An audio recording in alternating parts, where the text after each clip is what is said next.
ፈነጀይናሁ ወመን መዐህ እና ነብዩላህ ኑህ ለአመታት ለዘመናት ሰለቸኝ ደከመኝ ሳይሉ ብዙ ጊዜ ሲታገሉ ከቆዩ በኋላ በመጨረሻ ሰዎቹ እንደማይቀበሉ ሲያውቁ ሰዎቹን አላህ Subhanahu Wa Ta'ala ዋጋቸውን እንዲሰጣቸው ጠየቁባቸው ማለት ከሰሷቸው ይሻለና ጌታም አቤቱታውን ተቀብሎ በእነሱ ላይ እርምጃ ለመውሰድ የሚመጣው ነገር አጠቃላይ ስለሆነ መጀመሪያ ነብዩላህ ኑህና አብረዋቸው ያሉትን አማኞች ለማዳን መርከብ እንዲሰሩ አዘዛቸው ማለት ነው።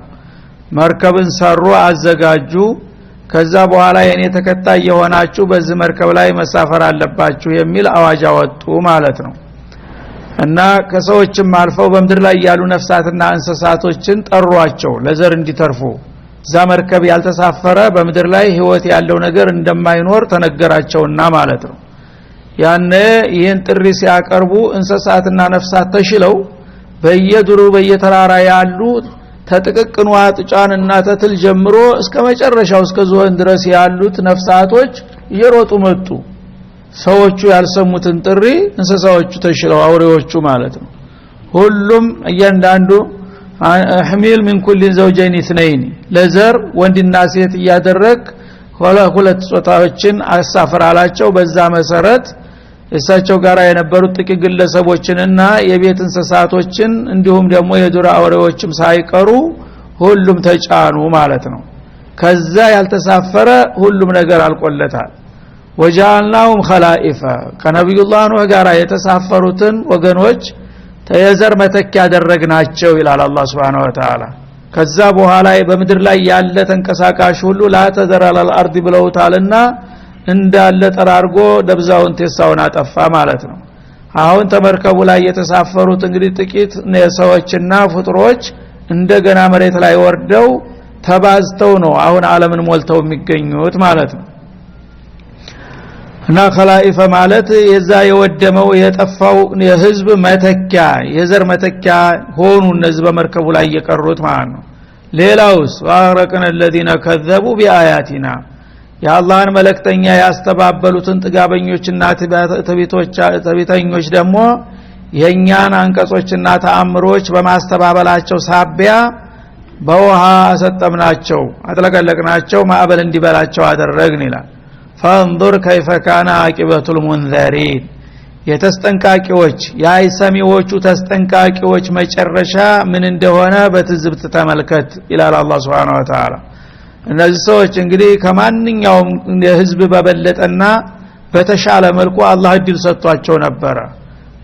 ለ950 አመታት ያህል ያው የፈለጉትን ነገር እያደረጉ ያላየ ያልሰማ መስሎ ትቷቸው ነበር። ያን ያህል ዘመን እንግዲህ ተመክረውና ተነግረው ሊሰሙ ያልቻሉ ደንቆሮ ተገሳጮች መጨረሻ ፍጻሜያቸው ምን እንደሆነ በትዝብት አይን ተመልከታቸው ከታሪክ ማህደር ማለት ነው። እና አቂበቱል ሙንዚሪን ነው ሙንዚሪን እንዳንል ማለት ነው። ሙንዚር ማለት አስጠንቃቂ ማለት ነው፣ ነብዮቹ ናቸው። ሙንዘር ማለት ተስጠንቃቂው ህዝቡ ማለት ነው። እና ማስጠንቀቂያ የተሰጣቸውና ያን ማስጠንቀቂያውን ጆሮ ዳባ ልበስ ያሉት ደንቆሮዎች ፍጻሜያቸው ምን እንደሆነ ተመልከት። እንደዚህ ሆነ መጨረሻቸው ይላል አላህ Subhanahu Wa Ta'ala። ከዚያ በኋላ እንግዲህ የነብዩላህ ኑህን ታሪክ ባጭሩ ያጠቅለል አድርጎ አስቀመጠው ማለት ነው። በሌሎቹ ሱራዎች ላይ በሰፊው ይተነትነዋል። አሁን ፍሬ ነገሩን በአጠቃላይ አንኳሯን አስቀመጣል። ثم بعثنا من بعده رسولا ከዚያ በኋላ ከነብዩላህ ኑህና ከህዝባቸው በኋላ ደግሞ በቀጠለ ሌሎችን ተረኛ መልእክተኞች የተለያዩ ሩሱሎችን ላክን ይላል አላህ Subhanahu Wa Ta'ala። እና ከሳቸው በኋላ ነብዩላህ ሁድ ናቸው የመጡት ማለት ነው ለአዶች። ቀጥሎ ደግሞ ነብዩላህ ሷሊህ ለተሙዶች፣ ቀጥሎ ደግሞ ነብዩላህ ኢብራሂም ለኢራቃውያንና ለፍልስጤም፣ ቀጥሎ ሉጥ የሳቸው ወንድም ልጅ የሆኑትና ራሳቸው ያሳደጓቸው ማለት ነው እያለ ቀጠለ ማለት ነው። እና መባአትና ሚን ባዲህ ሩሱላ የሚለው እነዛም ቀጥሎ ሹዓይብ አሉበት እዚህ ውስጥ ማለት ነው። እነዚህን መልእክተኞች በተከታታይ አላህ Subhanahu Wa Ta'ala በአካባቢ ተዛማጅ ለሆኑ ክልሎች እያከታተለ ላከላቸው ማለት ነው። ሁላቸውንም ኢላቀውሚሂም ወደ ወገኖቻቸው እንደ ነብዩ መሐመድ አለይሂ ሰላቱ ወሰለም ዓለም አቀፍ አድርጎ አይደለም የላካቸው ሁሉንም በክልላቸውና በጎሳቸው ነው የተላኩት ማለት ነው።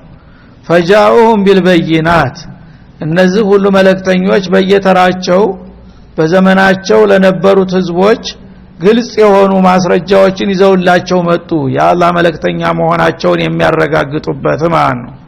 እና አያት ማለት ያው ሶስት አይነት ትርጉም አለው እንደተለመደው። አንደኛ የተፈጥሮ ተአምሮችን በማስገንዘብ ማለት ነው። ሰማይን በባዶ ላይ ያቆመላችሁ ማን ነው? ፀሐይ እንድትበራ ያደረገላችሁ ማን ነው? ለሊት ጨለማ እንዲሆን ያደረገው ማን ነው?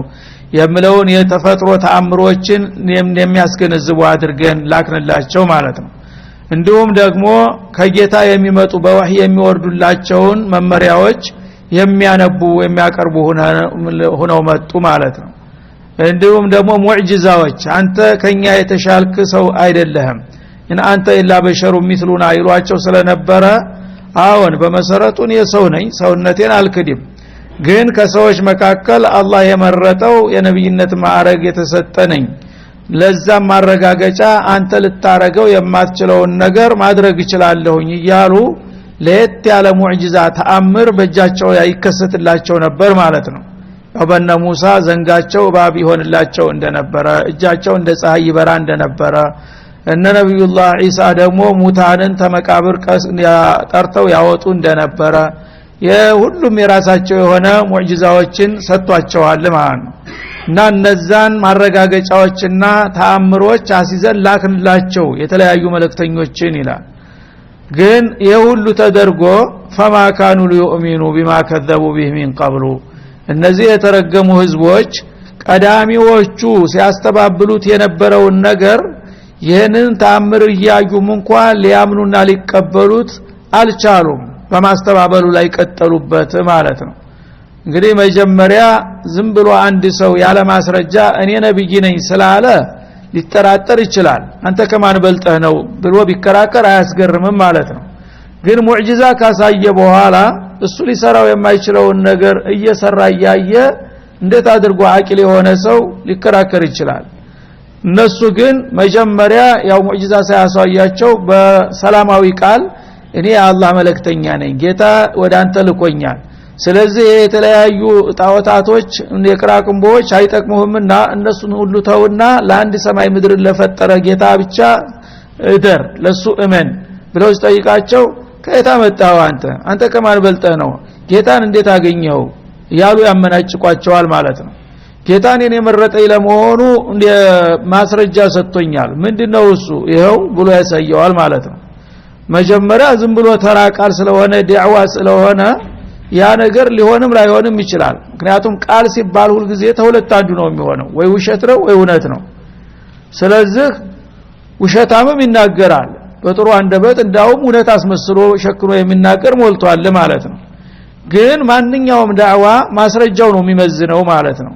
ያልከውን ነገር የሚያረጋግጥ ነገር ታመጣ ያ ነገር እውነት መሆኑን ነው የሚያሳየው ማለት ነው።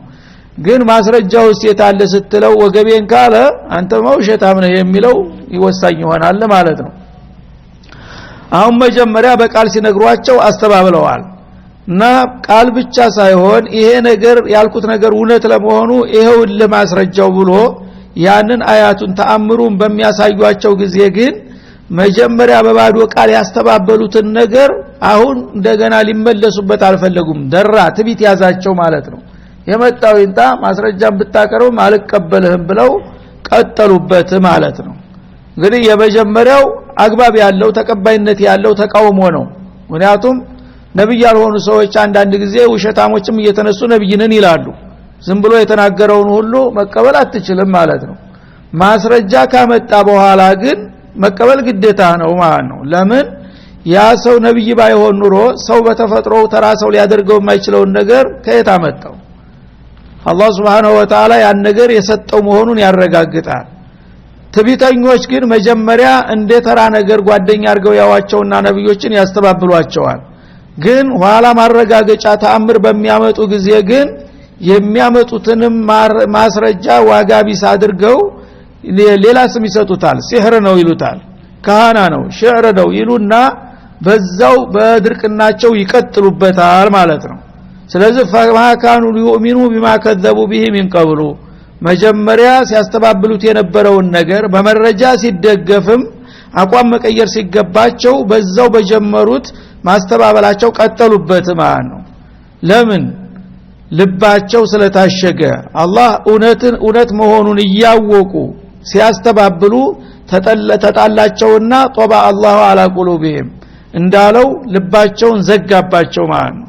ከዛ በኋላ የመጣው ቢመጣ አንቀበልም የሚል አቋም ያዙ። መህማተቲና ቢሂ ሚን አያት ሊተስሐረና ቢሃ ፈማ ነህኑ ለከ ቢሙእሚኒን እንዳሉት ማለት ነው የነብዩላህ ሙሳ ሰዎች። ሁዶችም እንደዚሁ ብለዋል የሱ አዶች የሁድ ነብዩ ተከታዮች ማለት ነው። ስለዚህ ሰዎች መጀመሪያ አንድ ነገር እንደ ሐሳብ ሲቀርብላቸው መቃወማቸው አያስገርምም፣ መብታቸውም ነው። ምክንያቱም ማንም ሰው የመጣውን ነገር ያለውን ነገር መቀበል ግዴታ አይደለም ማለት ነው። ያ ነገር ግን ከጌታ የመጣ መሆኑን የሚያረጋግጥ ጉሉ መረጃ ካሳየህ በኋላ ልትቀጥል አይገባህም በተቃውሞህ ማለት ነው። እነሱ ግን የመጣው ይምጣ ብለው መጀመሪያ እንዳስተባበሉት ማስረጃውም ከተከሰተ በኋላ ቀጠሉበት ግግም አሉ ማለት ነው። ከذلك نطبع على قلوب المعتدين እነዚህ ሰዎች እንግዲህ ህገወጥና አጉራ ዘለሎች ናቸው። ሐቅም መሆኑን የሚያረጋግጥ ነገር ቢመጣም እኔ ከአቋሜ ፍንክቻ አልልም፣ አንድ ጊዜ አስተባብልሃለሁ እስከ መጨረሻው ሄዳለሁ ማለት ደንበር ዘለልነት ነው ማለት ነው። እንዲህ አይነቶቹን እንግዲህ ደንበር ዘለል የሆኑ ሰዎችን አላህ Subhanahu Wa Ta'ala ልግመኞች በመሆናቸው ተቀይሟቸው ልባቸውን አሸገባቸውና ለመቀበል አልቻሉም ማለት ነው። ይህ ነው ያለፈው ታሪክ። አሁንም ታዲያ ይሄን አይነት ባህሪ እናንተም እንደግማለን ካላችሁ ተረኞቹ ውጤቱም እንደዚህ ነው የሚሆነው። ሐቁን እስከምታውቁ ድረስ ተከራከሩ፣ ችግር የለውም። ሐቁን የሚያረጋግጥ ማስረጃ ካሳያችሁ በኋላ ግን እንቀጥላለን ካላችሁ አላህ ይቆጣና ልባችሁን ይዘጋዋል። ከዛ በኋላ የሆነው ቢሆን አትቀበሉም፣ ካልተቀበላችሁ ደግሞ ጥፋት ነው የሚከተላችሁ በማለት ያስጠነቅቃል ማለት ነው። አሁን የምናየው ይሄ ነው። በቀጥታ ሐቅና ባጢል መለያው ጠፍቶ አይደለም። በአሁኑ ጊዜ ማን ሐቅ ላይ እንዳለ ማን ባጢል ላይ እንዳለ ግልጽ ሆኗል። ግን ጉልበተኞች ግግም ብለው በቃ እውነቱን እያወቁ በእኛ በኩል ያልመጣ እውነት ሊሆን አይችልም የፈለገ ይሁን እያሉ ነው ዓለምንም ያምሱት ያሉት ማለት ነው። አላህ ደግሞ Subhanahu Wa Ta'ala ያው ቀጠሮውን ይጠብቃል፣ በፈለገ ጊዜ ሁሉንም ያንኮታኩተዋል። ثم بعثنا من بعدهم موسى وهارون إلى ከዛም ቀጥለን ደግሞ ያው ነብያት የመላክና የማሰማራቱን ስራ ቀጠልንበት እና በአንድ ወቅት ነብዩላህ ሙሳና ሃሩንን ወንድማማቾችን በጥንድ ላክንላቸው ማለት ነው። ለምን በዛ ወቅት የነበሩት ደግሞ በጣም የባሰባቸው ጥጋበኞች ጣራ የደረሱ ባለጌዎች ስለነበሩ አንድ ነብይ የሚወግራቸው ስላላደለ ጥንድ ነብይ ተላከ በአንድ ጊዜ ማለት ነው። ወንድማማች በእናትም በአባትም የማይለያዩ ናቸው ሃሩንና ሙሳ። ሃሩን ታላቅ ሙሳ ታናሽ ናቸው። ሁለቱን ነብዮች በአንድ ላክንላቸው ደግሞ ይላል ለነ ፊርዓውንና በዛ አካባቢ ለነበሩት ባለስልጣናት። ኢላ ፊርዓውን ወመለኢሂ ሙሳና ሃሩን ወዴት ነው የላካቸው ብትል ኢላ ፊርዓውን ጣግያ የመጨረሻ ባለጌ የነበረው ጥጋበኛ ወፊርዓውን አነ ረብኩም ለአላ አስተማለት የሄደው ወደሱ ተላኩ ሁለቱ ነብዮች ይላል። ወመለኢሂ በዙሪያው የነበሩት መሳፍንትና መኳንንቶች እሱን ያጀቡና ያጨበጨቡ ያባለጉት እነሱንም ጭምር እንዲገስጡ ላክናቸው ይላል። ቢአያቲና የአላህን ተአምሮች ይዘው አላህ እነዚህን ጥንድ ነብዮች የመረጣቸውና ለዚህ ዓላማ ያሰለፋቸው መሆኑን የሚያረጋግጡበት ጉልህ የሆኑ መረጃዎችን ይዘው መጡላቸው። في 9 አያቲን እንደሚለው በሌላው ቦታ ማለት ነው። አንድ አይሉ 9 ተአምሮች አንዱ ብቻ ወሳኝ የሆነ ማለት ነው። እነዛን ሁሉ ሙዕጂዛዎች ይዘው መጡላቸው። ግን ሰዎቹ ምን ሆኑ? ተቀበሉ ወይስ ወደሚለው ሲመጣ ፈስተክበሩዋል። ፊርዓውንና አብረውት የነበሩት መሳፍንቶችና መኳንንቶች እነሱ ለራሳቸው ጌታ ለመሆን እየቋመጡ ስለነበረ እንዴት አድርገን እናንተን እንቀበላችኋለን? እናንተ እነማናችሁና ነው ደግሞ እኛን ልታስተምሩና ልትመሩ የመጣችሁት በማለት ተኮፈሱ ማለት ነው። ወካኑ ቀውመን ሙጅሪሚን ፊርዓውንና አብረውት የነበሩት ባለስልጣናቶች ጭራሽ ባሰባቸው የገረሩ ጠማማ ሰዎች ነበሩ ይላል አላህ Subhanahu Wa Ta'ala። እና እንግዲህ ፊርዓውን ከሌሎቹ ከሰውነት ሳይርቁ ነው ያው በአላህ ያጋራሉ ኩፍርን ይሰራሉ ሰዎችን ያው ይጨፈጭፋሉ እንጂ ራሳችን ጌታነን ለማለት አይደፍሩም ነበር ብዙዎቹ ማለት ነው። ፊርዓውን ግን ጌታን መካዱ ብቻ ሳይበቃ ራሱን መተኪያ አድርጎ ያቀረበ ነው። ጌታ የሚባል ጭራሽ አያስፈልግም እኔ ነኝ ጌታው ማአሊምቱ ለኩም ሚን ኢላሂን ገይሪ ያለ ባለጌ ነው ማለት ነው። እና ሙሳን እንዳውም ሸخصيا ተሐዲ ያደረጋቸው ለኢን ተኸስተ ኢላሃን ገይሪ ለአجعلنك من المسجونين እኔን ማስተማሩ ተወውና አንተ ተኔ በስተቀር ሌላ የምታመልከው ነገር አለ ብለህ እቺን ነገር ደግሜ በሰማብህ ማረገውን ታቃለህ። ምድር ውስጥ በጣም አሰቃቂ የሆነ የመቅጫ ቦታ ነበረው። ያን ቦታ በልጅነታቸው ያውቁት ነበር ባለሟል በነበሩበት ጊዜ እዛች ቁም ስቅል ማሳይበት ቦታ ነው ማስገባህና ተጠንቀቅ የሚል ጎበዝ ነበረ ማለት ነው። ስለዚህ እንግዲህ አላህ Subhanahu Wa Ta'ala ሱነቱላህ ሙተከረራ ነውና ሙሳና ሃሩንን የሚያህሉ በጣም ገናና ነብያት በጣም በርካታ የሆነ ሙዕጂዛ ይዘው ቢመጡም እነ ፊርዓውን በቀላሉ የሚበገሩ አልሆኑም። ተኩራሩ ከኛ በላይ ምን ኃይል አለ ማለት ጀመሩ ማለት ነው። ለምን ወካኑ ቀውመ ሙጅሪሚን በጣም ጠመው የደረቁ ሰዎች ነበሩና አንዲ ግንድ እንደተጣመመ ከደረቀ ማንንም አርቆ ሊበልሰው አይችልም ማለት ነው። እርጥብ ከሆነ ተለብልቦ በሳት በሚለዝብበት ጊዜ ጫን ሲሉት ይስተካከላል። ልምጭ ከሆነ ተራ ነገር ግን ግንድ ሆኖ ወፍሮ እንደገና ደግሞ ደርቆ ናቶሎ ጎባጣውን ተቃና ብትለው እንዴት አርጎ ሊቃና ይችላል? ይሄ ግንድ ይቃናል ተብሎ አይታሰብም። እሱን የሚዳኘው እሳት ነው ማለት ነው። ያው ማማገር ለጀሃነም መወርወር ብቻ ነው ያለበት። ስለዚህ ደርቀው የጠመው የደረቁ ስለነበሩ ይላል አላህ Subhanahu Wa Ta'ala። فلما جاءهم الحق من عندنا فرعونና አብረውት የነበሩት መሳፍንቶች ከኛ የሆነ ቁልጭ ያለው እውነት ሲመጣላቸው በሙሳና በሃሩን አማካይነት قالوا ለዛ ለመጣው ነገር ለስሙን ለማጥፋትና ነብይነትን ላለመቀበል አሉ ዋልታን ተጠቀሙና ምን አሉ ኢነ هذا لسحر مبين አንተ ሪሳላ ይጀመጣሁኝ ከአላህ የነብይነት ማዕረግ ተሰጠኝ የምትለው ነገር እኮ ተነቅቶብሃል። ይሄ ግልጽ የሆነ ሟርት ነው ሰውን ለማጭበርበርና ለማታለል የፈለሰፍከው ዘዴ እንጂ እንደምትለው ነብይ አይደለም በማለት አስተባበሏቸው ማለት ነው። እና ከዛ በኋላ እንግዲህ ፍጥጫው እየተባባሰ ሄደ ማለት ነው። ቀጠሮ እስከሚደርስ ድረስ እነ ሙሳም ያው የጌታን መልእክት ለማድረስ ለተቀን ያው በትጋት ይሰሩ ጀመር። እነሱም ደግሞ ለመነዝህን ለማጥፋት ያላደረጉት ጥረት አልነበረም ማለት ነው። ቃለ ሙሳ እና ነብዩላህ ሙሳ እንግዲህ ግንባር ቀደሙ እሳቸው ናቸው። ዋናው የሪሳላው ባለቤት ተዋናኙ ሙሳ ናቸው ታናሹ። እንደ ሃሩን እንደ ተባባሪ ሆነው በራሳቸው ጥያቄ ነው ያሾሟቸው ማለት ነው። ስለዚህ ሙሳ ናቸው ሁልጊዜ ግንባር ቀደም ሆነው የሚጠቀሱትና የሚከራከሩት። ምናሉ ያመጣው ነገር ሪሳላ ወይም ንቡዋ ሳይሆን ሲህር ነው በሚሏቸው ጊዜ ሙናቀሻ ለማድረግ ምናሉ ሙሳ አተቁሉነ ሊልሐቅ ለማ ጃአኩም ሲህሩን አሉ። ይሄ ቁልጭ አለ ማንም አቅል ያለው ሰው አይቶ ሊፈርደው የሚችል የለየለት ቁልጭ አለ ሐቅ ሲመጣላችሁ እናንተ ግን ተራ ሟርትና ማጭበርበሪያ ነው ትላላችሁ አረባካችሁ እናንተ ሰዎች በማለት መከራከር ጀመሩ ማለት ነው። እና ተቁሉነ ለሐቅ አንዲ ሰው እንግዲህ የለየለትን የማያጠራጥር የማያከራክር የሆነውን ነገር ዝም ብሎ አሉባልታ እኮ ነው ብሎ ለማጥላላት ሲሞክር ሰው የምነካ የነ መሰለው እውነት ነገር አንተ እንዴት አድርገው ውሸት ልታረገው ትችላለህ አሉት ማለት ነው። አሲህሩን هذا ማን ይሙታውን ይሄ ነገር ሲህር ነው? የዛ አይነት ሲህር መቼ ነው ታይቶ የሚታወቀው?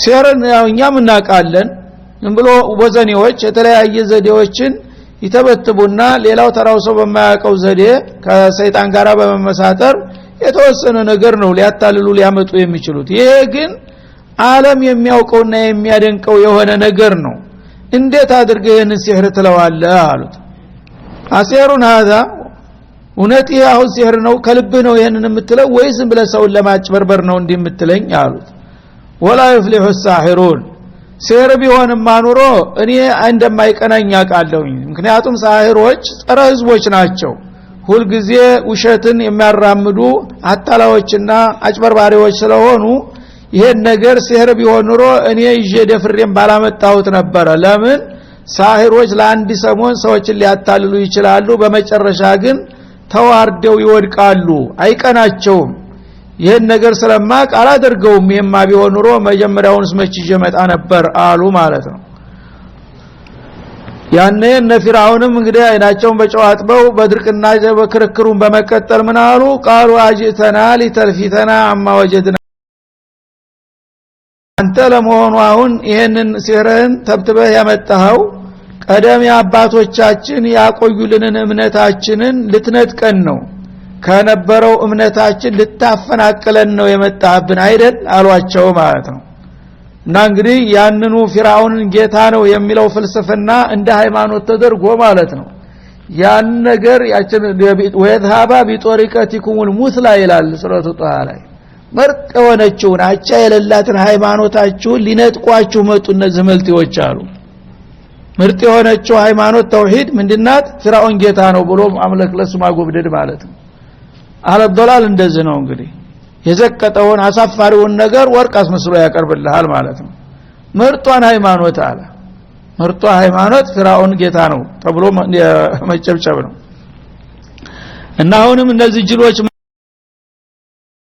እንደፈለገ አጅተና ሊተልፊተና አሉ ተልፊተና ልታፈናቅለን ማለት ነው ይሄ ያዛችሁ ታቅጣጫ ስተት ነው እና ይልቁንስ ይሄንተውና ወደ ረበል ዓለሚን ኑቶሎ የሚለው ፍልስፍና ትክክለኛውን እምነታችንን አቅጣጫ ልታሳስተና ገደል ልጨምረን የመጣብን አሉ ማለት ነው አማ ወጀድና አለህ አባና ቀዳሚ አባቶቻችን ያወረሱንና ያስጨበጡን ይሄ አሁን ያዝነውን እምነትና መለካከት ነው ይሄንን የሚጋፋ ነገር ካመጣ አንተ ወደ ስተት ዶላል ውስጥ ልጨምረን ነው ትክክሉን እምነታችንን ልትነጥቀን አሏቸው ማለት ነው ወተኩነ ለኩም الكبرياء في الارض የመጨረሻ ግብህ ደግሞ ምን እንደሆነ አላማህም ገብቶናል አሉ ይሄንን የኛን እምነትና አመለካከት ታፈነቃቀልክና ታጠፋህ በኋላ ኃይላችንን በታትነ ስንዳከምልህ